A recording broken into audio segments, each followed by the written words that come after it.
Oh my goodness, I love that. Holly, tell us about that video. Did someone do this for you? They did. We had an event in May, and somebody put together, it was actually about a 45-minute video of just pictures of Sable. I think there were 7 songs, and I hadn't seen it before the event. I watched it just a couple days before so I could make sure there were no glitches, and I just sat and cried pretty much the whole video, but I love it. It's a keepsake for sure. It's beautiful. It's beautiful. Thank you. Well, you have an enormous, gorgeous, beautiful family. We have a couple of pictures of your family. Just want to get to know you through them a little bit. Tell us a little bit about your family, Holly. All right, so this picture was taken, it's our last family picture. I might need that back up there again so I can describe everyone. Okay, it was taken in November of 2019. It's our last family picture with Sable. And so you can see Sailor is on the far, I guess that would be, you see where Sailor is. On the left. Our oldest is actually in the back. There's Sailor, and she right now is 19. Next to her, the tallest one is Sage. He's our second one. He's 21. Crew is in the front next to Sable, and he's 15. And Cross is right behind me. He's 23 now. He just had a birthday. And Creighton is on the other side of me. He's 17. And at that time, Sable was 10. So Sable would be almost 13. She would. And Scott. Sorry, I forgot about Don't him. forget your husband. No, I can't forget about Scott. Yeah. And we have a great picture of you, Sailor, with your siblings, which I love. I love that picture. That was a great picture. It's one of my favorites. You must have, with all those siblings, you must have nicknames for each other. Will you tell us a little bit about Sable's nickname? Yeah. So we called Sable Little Sister. I don't even know really how it came. I was just always big sister, so then when Sable came along, she was just little sister. Yeah. And it just stuck. I think Scott has nicknames for every member in my family, not just our immediate family, it's extended family too. And so, I mean, we even still, I mean, we probably call her little sister more than we do Sable. And we always have. Yeah. I love it. Tell us about, they'll put that picture back up. Tell us about this picture of Sable, what you remember from that day. She is a sweetie. Okay, so anyone who knows me knows that I'm a huge picture taker, and this was just a few days before her 10th birthday, and I took her out to the backyard because we had to have a good picture for social media for her birthday. Totally. And you know, I think I probably have about 50 pictures of that photo shoot, but she was perfectly willing. I think all of my kids just know that about me, that I'm a huge picture taker, and they just know, like, all right, here we go, you know. So, but I'm so thankful. I mean, that would be one takeaway would be take the pictures, take the videos, because thankfully, you know, I'm thankful for my iPhone that I have so many pictures of her. But yeah, that was a few days before her 10th birthday. She looks sassy. She was. Yeah. It's so sweet. We're so glad that you are here tonight. Holly, I know that this is really the first time that you've told your story publicly in this kind of arena from the stage. Can you just share with us why you felt that yes, why you wanted to say yes to this invitation? Well, it wasn't an immediate yes. You know that. I think, like, I prayed about it a lot, and I thought about it a lot, and I really felt nudged that God was telling me that along our suffering journey, I felt like He has deposited things within my spirit that even if it helps one person on any road of suffering, then it would be an opportunity I couldn't pass up. So I am really nervous, and I have been all day. And so, yeah, I felt like there's no better time than the present. And it's a subject that I love talking about. I mean, I love talking about Sable, and it's a subject I know about. So it's just, if I can set aside some of the emotions and the nerves, it'll be good. Okay. So your family's story is still being written, and there's much more to the story than we'll have time to get to tonight. We recognize that. So for you, where does this story begin? So I think I would start with Valentine's Day that year. So Valentine's Day that year was on a Thursday. And because of there was a President's Day weekend, my kids didn't have school on Friday or Monday. And we have a tradition, we go out with some of our best friends every year on Valentine's Day, and I look back at that night and I think life was good.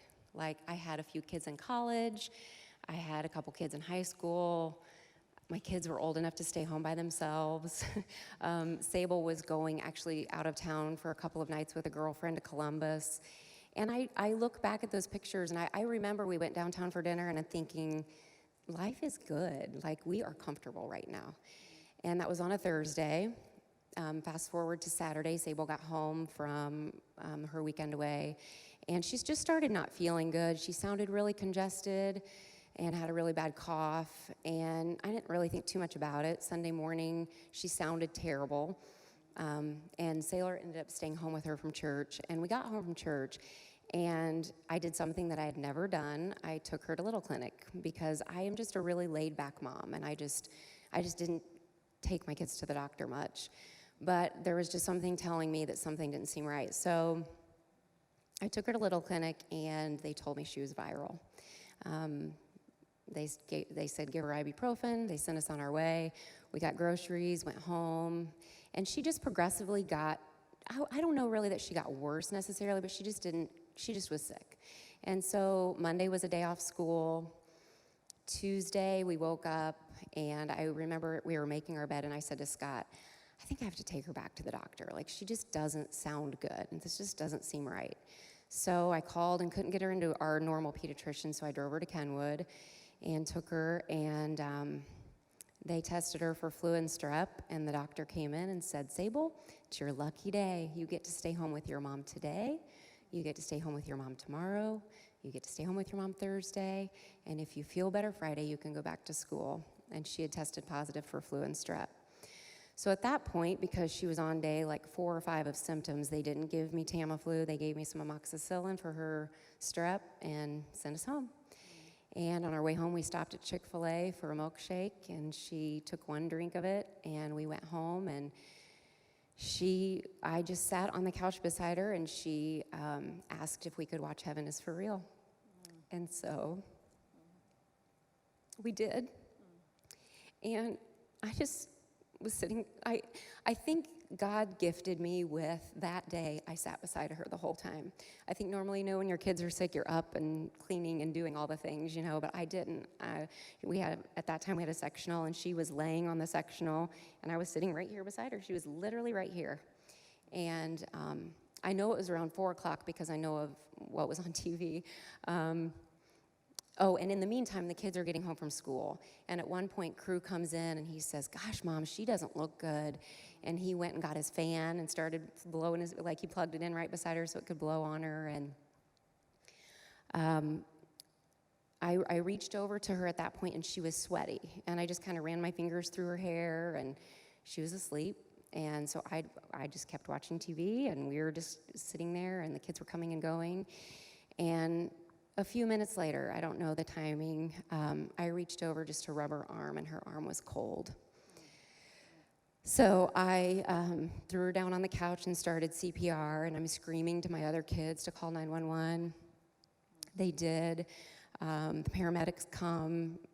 My house was torn apart. They just stormed in, as you can imagine. And they tried to they worked on her in our house. They took her from our house to Liberty by ambulance. In the meantime, my husband gets home. We follow the ambulance. We were at Liberty for a little while. I lose track of time. And at that point, we were told they would have to airlift her down to downtown Children's. So we actually beat her down there. They took us by ambulance, and by the time they got her down, we knew that it wasn't good, but we had hope. I remember on the way down in the ambulance my husband kept saying this, I don't think this is good, I don't think this is good, and I kept saying, don't say that, And so,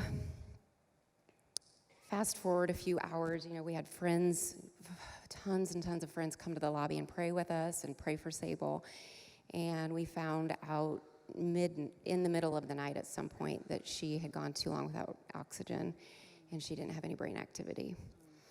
So we spent the next I don't know, 24-ish hours loving on her. 100 probably at least friends and family came to love on us and love on her, and we were able to tell her goodbye. We painted her fingernails, we painted her toenails, and we washed her hair, and we got her ready to meet Jesus. So that night at about 9:30, we took her off life support, and Scott and I laid in bed with her until her heart stopped beating. I think it beat probably like 10 or 15 more beats. And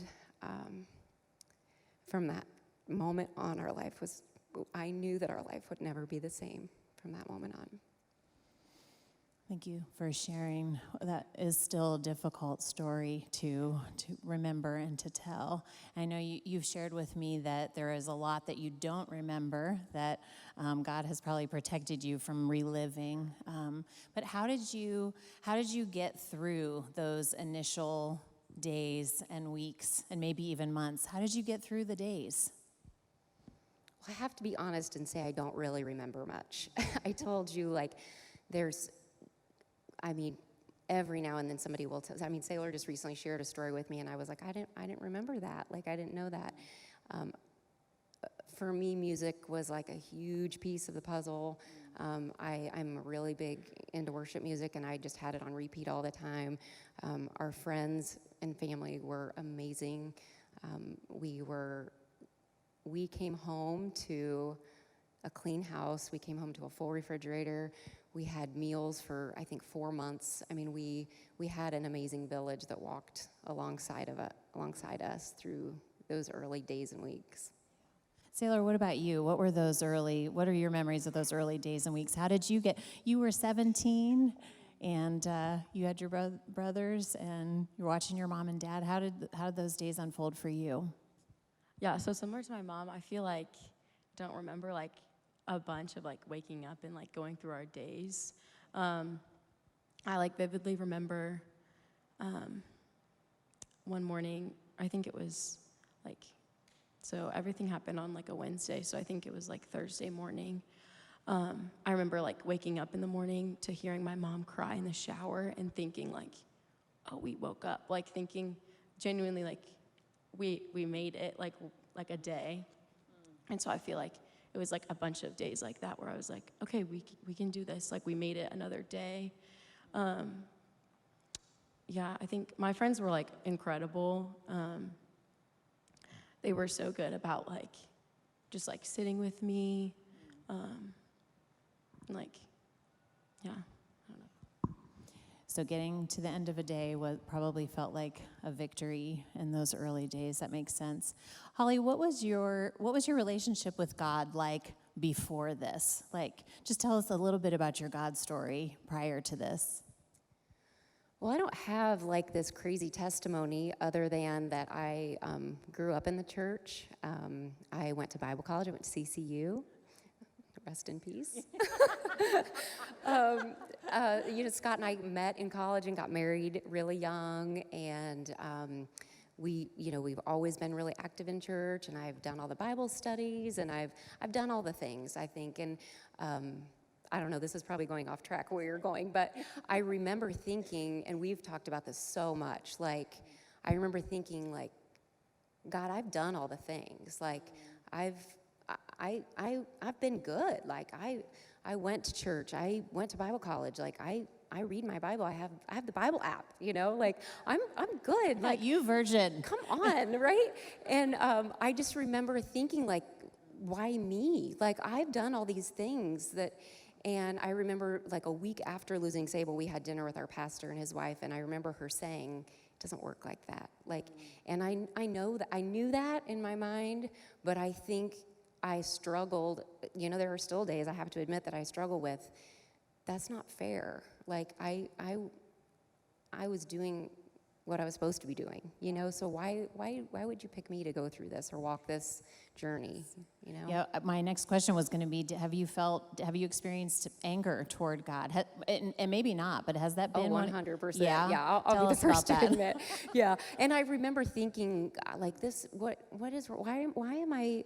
I shouldn't be doing this. I know better. Like, I know that I'm not supposed to be mad, like as a Christian. Like, and my brother-in-law, who's a pastor, he shared with me, he said, you are human, and if you weren't mad, that would be a problem. Like, and there are still, I mean, obviously it's a journey. Every day looks different. There are some days that I still am angry. I mean, the first day of school was a really hard day for me this year. I did really, really good, and when my boys got on the bus, or they didn't get on the bus, when they left for school, and then I was heading somewhere, and I passed the middle school, which she would have been a 7th grader, and I just lost it, and I was mad all day. That day, that was a mad day for me, because I felt like I'm being cheated of this. Like, I should still have a 7th grader doing all these things, and all of these other, moms get to send their 7th grader to school, and I was mad at God that day, but thankfully his mercies are new every morning, and he knows my heart, and he understands, and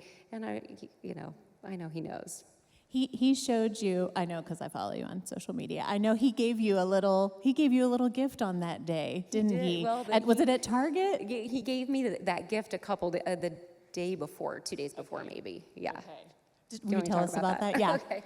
So, well, the couple of days, I don't remember now, my days all run together, but a couple of days before school started, I ran into Target because, we all need just a few things. And Just a couple. Just a few. And I legit did. I needed like 2 things, and one of them, We totally it was like believe nothing you. fun. Like, it was like almond milk, it was like nothing fun.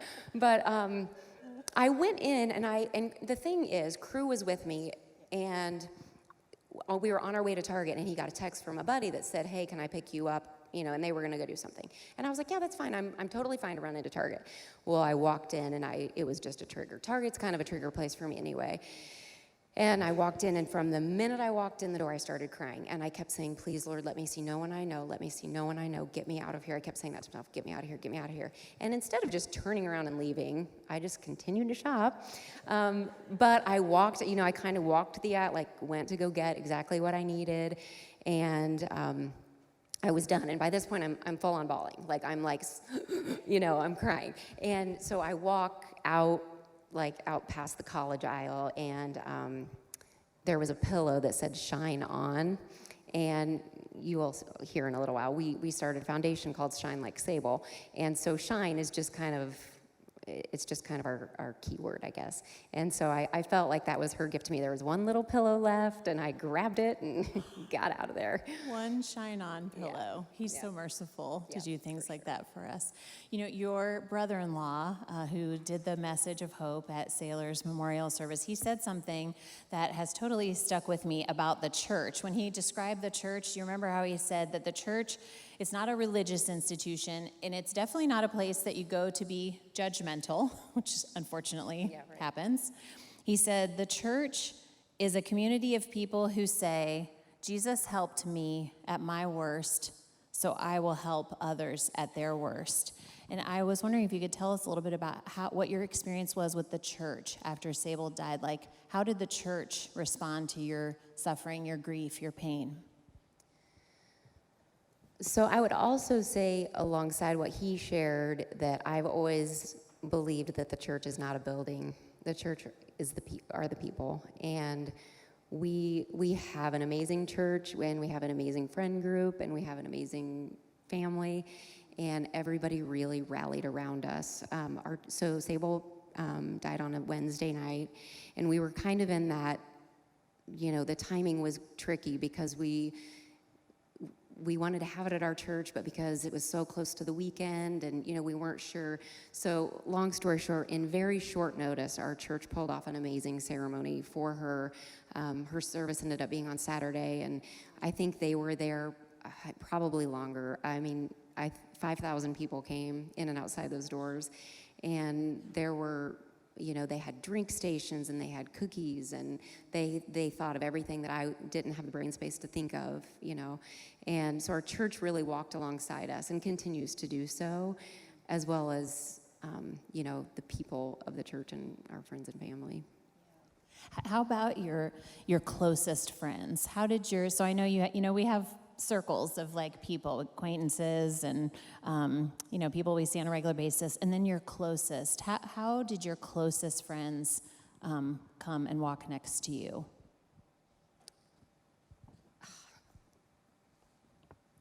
they were there. And I would just say, if you are walking alongside anyone going through anything right now, just your presence is so important, because those people are still our dearest friends. You know, they were in the hospital, they were praying, they were, you know, and Sailor can talk to this about this too. You know, they would show up, like I said earlier, with food. They would show up with coffee. They would show up with balloons on the mailbox. They were just there. And I mean, you know your true friends when you go through something like this. Yeah, Sailor, how about you? How about your friends? Yeah, so, sorry. I feel like from the start, like, I remember the night that we were in the hospital. So, like, the next day, I was a junior, so we were all supposed to take the ACT the next morning, and there was also, like, a snowstorm. And I remember, like, 6 of, like, my closest friends, like, came and just, like, sat in the lobby and, like, prayed for Sable and, like, prayed for our family. And, like, from, I don't know, like, that night, they didn't just, like, show up and pray once. Like, they were, like, so committed to, like, praying for our family. My, like, 2 closest friends from high school still, like, text me probably, like, 3 or 4 times a week, like, praying for your family. And so they were just, like, so faithful in, like, prayer. Like, it was, like, the most important thing that they could have done for us. My friend Lauren just, like, showed up at our house and would, like, just sit with me.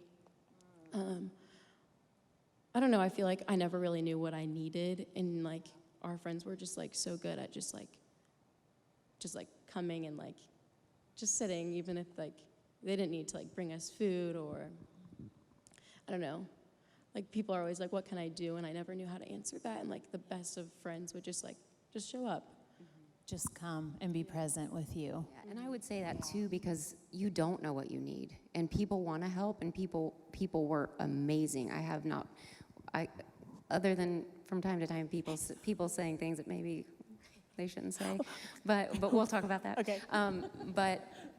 I think people are, what can I do? And the best gift is not putting that on me. It was just showing up with whatever, or just showing up to sit, or sending me a text, or, you know. And probably the biggest gift I remember so many people would text me and say, I don't expect a response. And that was a gift to me, because I am a responder.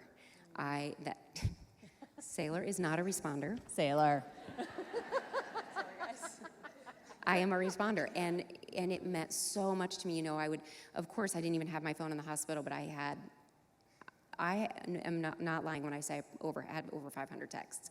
And when people would say no need to respond, even weeks and months later, that was a gift to me, because I felt this need to, like, always, you know, be that person. Make it okay for everyone else too. Yeah, right. So they gave you that freedom. They did, right. So what hasn't been helpful? I'm sure you've encountered a couple of people. I'm sure it's a very small handful. What have people said? I think this is good to know, because some of us might not know that's actually not helpful to hear in this situation. Yeah. Well, I mean, I will say that I don't think one person ever set out to be hurtful. I know that without it. And I'm sure I've said before, like, gosh, I wonder what all I've said to people, like, that was inappropriate, you know? Like, I think people want to say something, and they want to encourage, but they don't know what to say, so they say something that's maybe not appropriate. So I would say, if you're in a situation, and people have asked me before, like, I'm going to this memorial service, what should I say? And I say nothing. Just hug them, because that's really all you need, or all I needed was just, I needed their presence, I needed their hug. I didn't need, there are really no words that help in that situation. Probably the one we got a lot was, well, at least you have 5 other kids. Yeah, they hear that groan. It just seems impossible that came out of anyone's mouth. That's what happens sometimes when we are trying to figure out what to say, and we should really just be quiet. It is, and the part of me wanted to say, you have 2 eyeballs, but if I plucked one out, like, you'd still totally miss that should have said eyeball. that. Right. But, I mean, I do think that, like, people just, they want to say something. And people said stuff like, oh, God needed another angel, and I don't know. I mean, the list. Like, You got one? One time when we were at the grocery store, someone said, "Are you all better?" Oh, yeah. Yeah. Are you all better? Well, and it wasn't even, she said, "Are you all better now?" And I was like, and No. it was really early on when that happened. And I said, it's so interesting how people, and we've talked a lot about like from the outside, you look like you're having a pretty good day. So people maybe don't. And a lot of people don't know what to say. And that's okay. I mean, believe me, I have learned a lot of lessons on grace for sure. So. You're super gracious to people. And you've told me that when you're out and about too, many people know who you are, and you feel a little bit of that, like, they know who I am, and they know I'm Sable's mom. I better behave. Yeah, a little bit. Yeah. Sailor, did somebody say to you once, like ask you, have you healed yet, or something like that? Did you tell me that? Does that not sound familiar?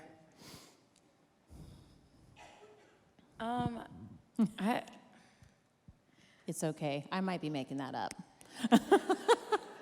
I can't remember if someone asked if I had healed yet. I remember like one of my friends, who I was like pretty close with, told me that they had a hard time still being my friend because, how did they word it? They were afraid that something similar would happen to them, so they were like trying to keep their distance.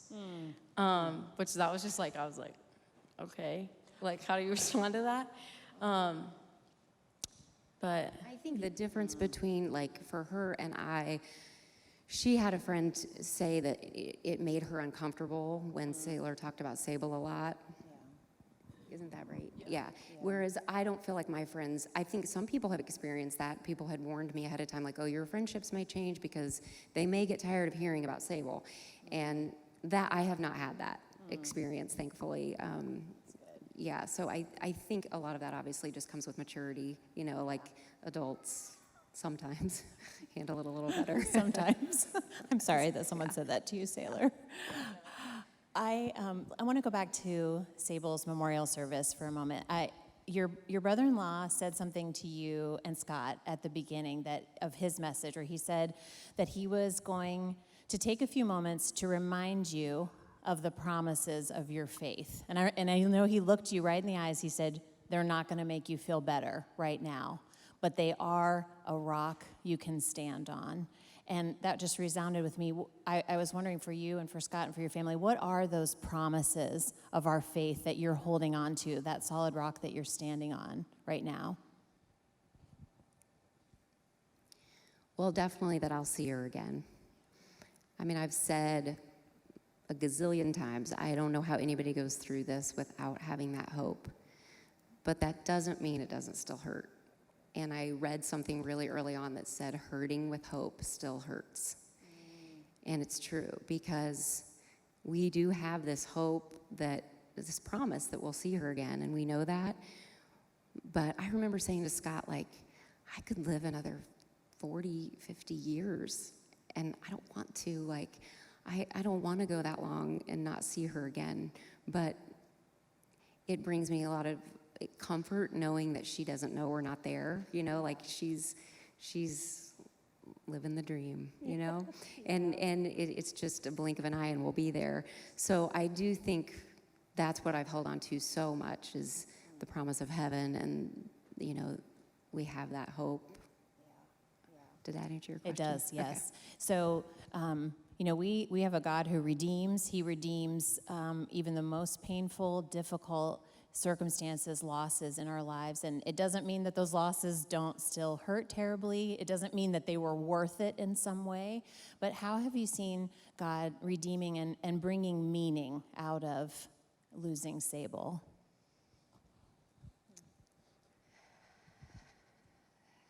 That's a tough one. I feel like there are so many things. It's always, it's always easier to look back on a situation and say, this good thing came from it. And that doesn't even sound right for me to say it. I would say, I think probably it took me about a year-ish, that I stopped wondering about the reasons and why it happened.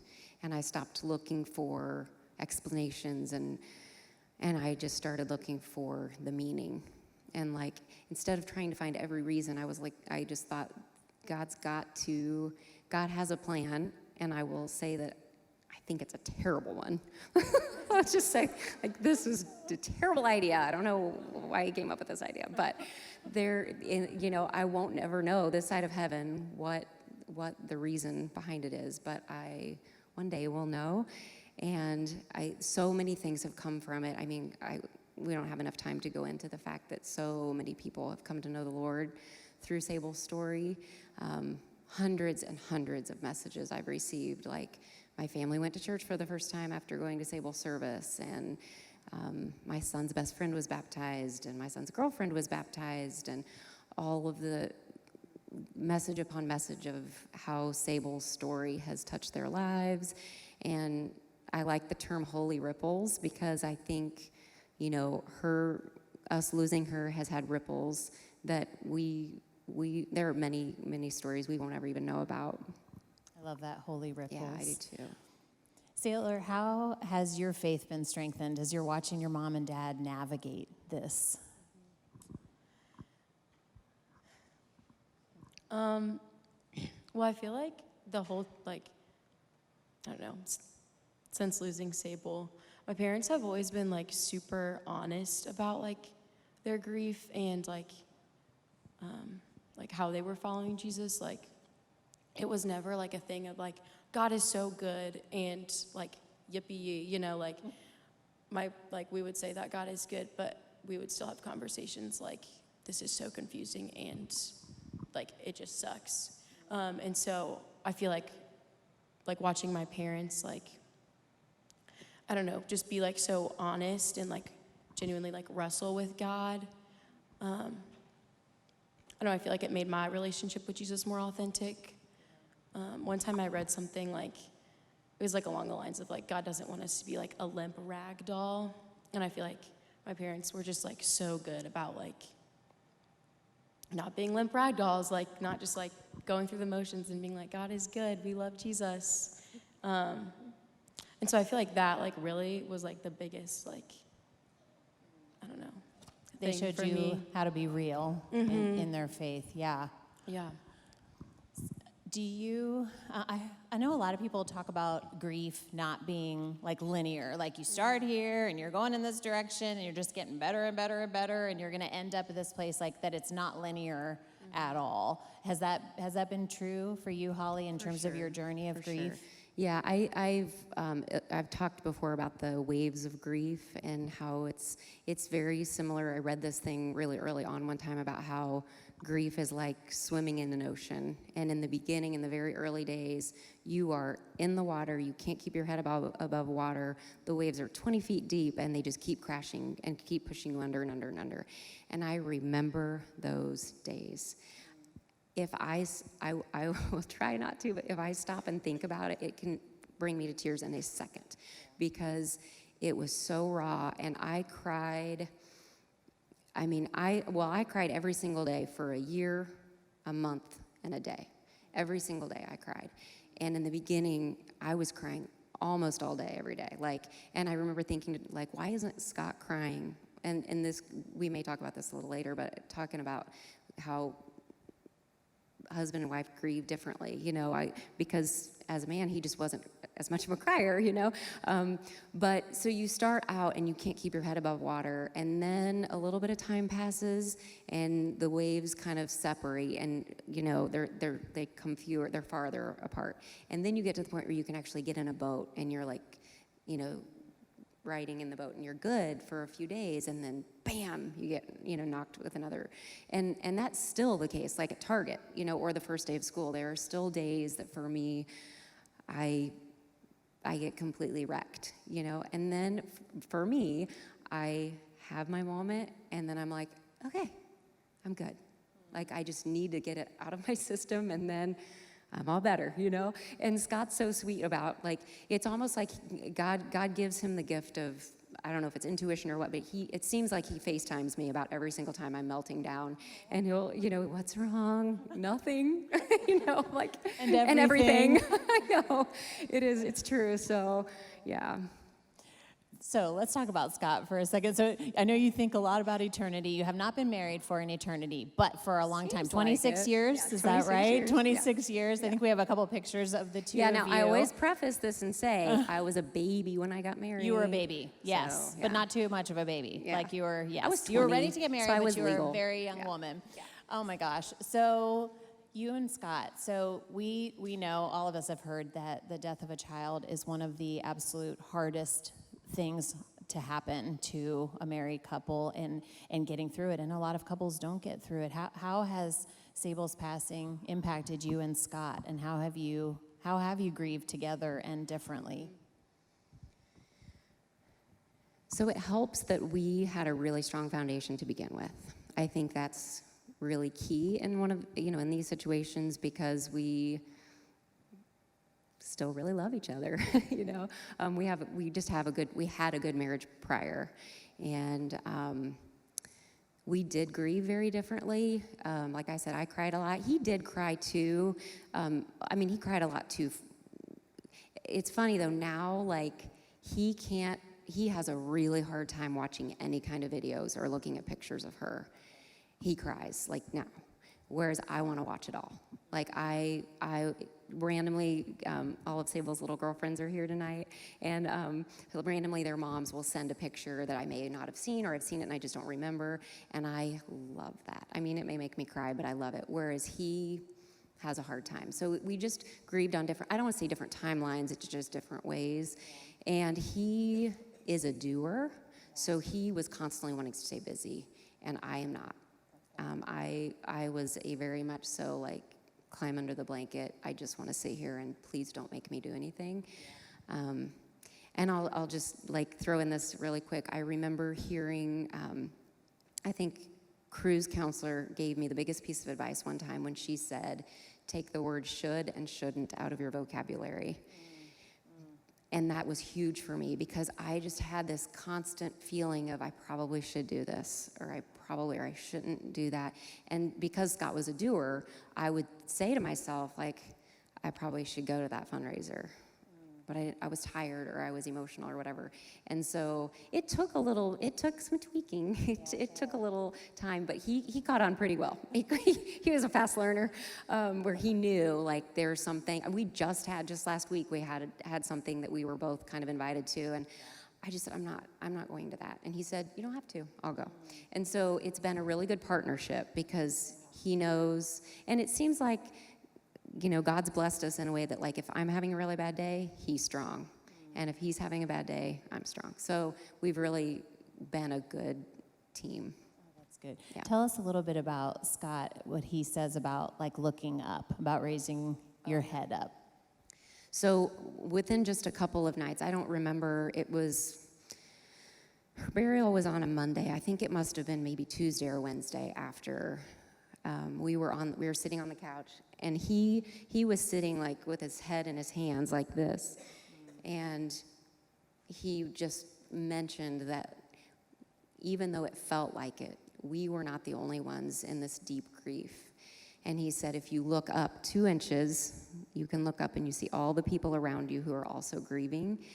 And so, her friends, my mom and dad, her, obviously our kids, but our siblings, their kids, all of those around, Sable's teachers, like, all of those around us that also loved her and were also grieving, even though we felt like no one feels as much sadness as we feel. It helped.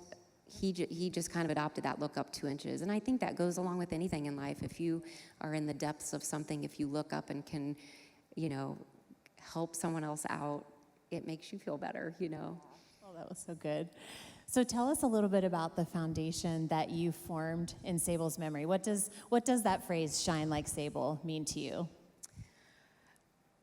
Yes, there we are at a fundraiser. So Sable was known for doing random acts of kindness, and we joke about it all the time, because she was awesome, and we have awesome stories about her, but she was kind of a brat too. Like, she had her moments. She annoyed Sailor. Like, I always say, like, I don't want to ever put her up on this pedestal, because she was pretty awesome, but she she was a 10-year-old. I mean, she annoyed all of her siblings and all the things. But she had this sense about her that she knew when other people were hurting. So she went out of her way to help those in need. And I get messages. In the beginning, I got tons of messages, but I just got another message last week from a mom who said, I've been waiting to share this with you, but I just wanted to let you know that Sable was one of the only girls that was nice to her wherever they were. And so I loved it. That was another situation where I'm like, read this to Scott, and he's like, I can't, So she just had that way about her that she was always doing kind things for others. And Scott he loved to take the kids down to the Reds game, and she would take cash so she could give money to the homeless. And she just had that way about her. So she had for about a year been taking extra food in her lunch for a kid who sat at her table and didn't have enough food at lunch. So we talked about the looking up 2 inches. In that, we decided to take donuts to school the next day. Scott and I did. So when we did that, while we were there, we learned of a need that they had. It was just their weekend food program, that there was this huge amount of kids who at that time were getting weekend food. And so we started just digging into that a little deeper. And so, moving forward, and there are a lot of little details with that story, but we started the foundation, and one of the things we help with is weekend food programs. So I think right now around 600 kids are blessed with weekend food, thanks to Shine Like Sable. And they're right now, thank you. Thanks.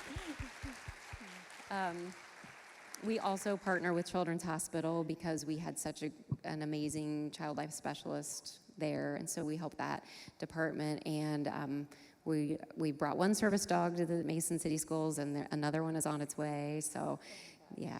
Oh, that's so cool. Thanks. That is so cool. Thanks. So we're going to wrap up here in a couple minutes. I just have a couple more questions here. So I was thinking about you, your family, Holly, Sailor, your family. You all have experienced terrible tragedy. You know what it feels like to be grieving, to be in terrible pain. In a room full of women, we don't know what anyone is going through. We have women who I'm sure have their own private tragedies right now. They're suffering, they're in pain. What would you say to them? What would you want them to hear?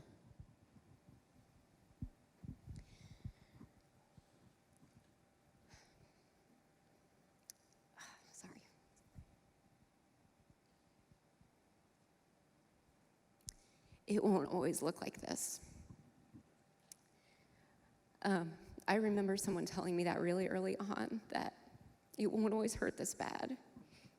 And it was really hard for me to hear, because there's a time where there's still the case for me probably, where I'm comfortable in that pain. Like, I kind of liked the idea that it hurt, because that meant, I felt like it was kind of like if it didn't hurt, or if I wasn't crying, as crazy as this sounds to say out loud, it felt like I was forgetting that it happened. And I knew that wasn't the case.